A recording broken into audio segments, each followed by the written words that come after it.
Hello and welcome to the Intel Brief.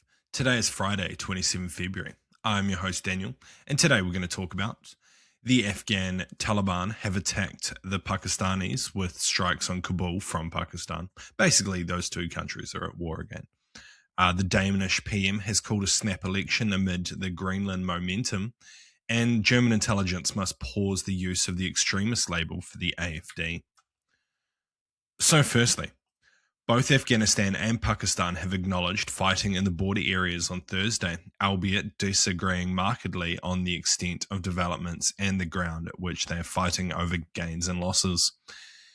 It's the latest escalation of violence between the uneasy neighbours, as tensions can ultimately be traced back to the Taliban reclaiming control of Afghanistan in 2021, but which were most recently evident last Sunday with Pakistani airstrikes inside of Afghanistan. Both sides have also reported cross-border fire on Tuesday, but have not reported any casualties. So what? Despite several rounds of peace talks, it seems unlikely that the violence between the two countries will end anytime soon. Clearly, the differences are not something they can just talk over. It's likely that there'll be localized skirmishes with the slight chance of it flaring up to possible ground invasions, only occurring closely across the border is the word I'm trying to use. And the core issues clearly still remain around the support of terrorism and security issues, particularly for Pakistan. Pakistan accuses Afghanistan of harboring terrorists who are conducting terrorist activities within Pakistan. So, no real change for the region in that regard. And next, Denmark's Prime Minister on Thursday announced the snap of parliamentary elections on March the 24th. It comes as her party sees a surge in popularity after she pushed back against US President Donald Trump's aggressive bid to try and acquire Greenland. The general election must be held every 4 years, but the Prime Minister of the NATO and European member country can call it at any time. The last election was in November 2022 and resulted in a three-party coalition across the left and right divide. So what? Basically, this has all come down to there's nothing like an external threat to bring a country together. This is what you see in other countries when they try and come up with external threats. So Hungary, for example, uses immigration quite strongly and the EU as their boogeyman to try and bring the country together. Russia uses NATO.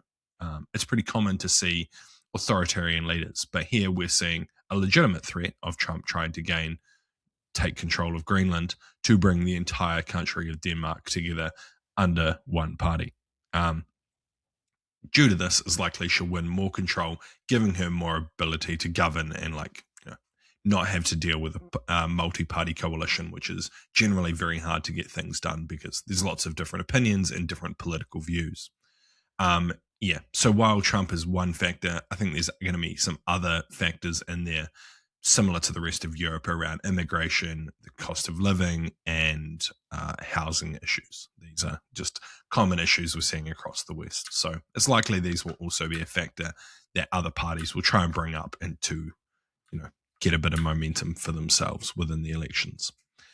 And next, the Administrative Court of West German city of Cologne on Thursday ordered that the country's domestic intelligence agency cease referring to the political party AfD as confirmed right-wing extremists until the designation's legality can be determined.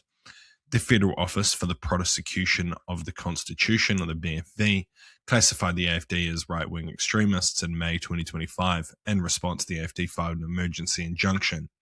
Thursday's decision is the first preliminary legal judgment in the case.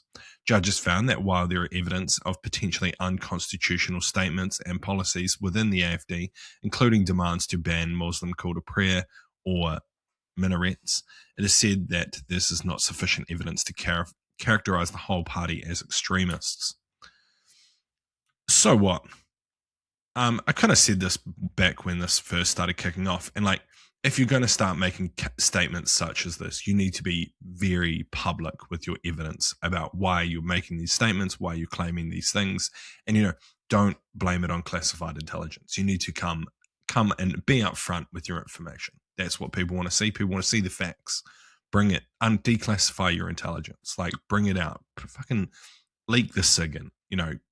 come to the table with the evidence you've got, as it's a dangerous road to go down. And it's possibly better to target individuals rather than the entire party itself, because that starts to seem a bit crazy, especially when the party has significant support within Germany.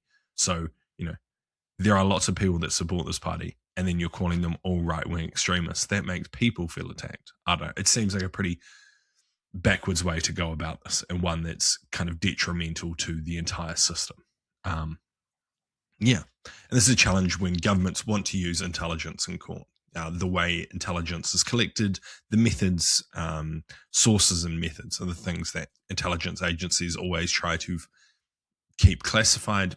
They're not something that you want to drag through a courtroom. So like how you collected certain pieces of information might be extremely sensitive. There might be sources within the AfD providing intelligence to the intelligence services, and they don't want to oust them by saying, hey, on this day, this guy said this. That could give away their source. So, but you need to come up with ways of bringing this information to the table and making everyone aware of what is going on, not just some closed courtroom, because no one's going to buy that in this day and age. But that's just my opinion. That's what we do here. So anyway, it's been your Intel Brief.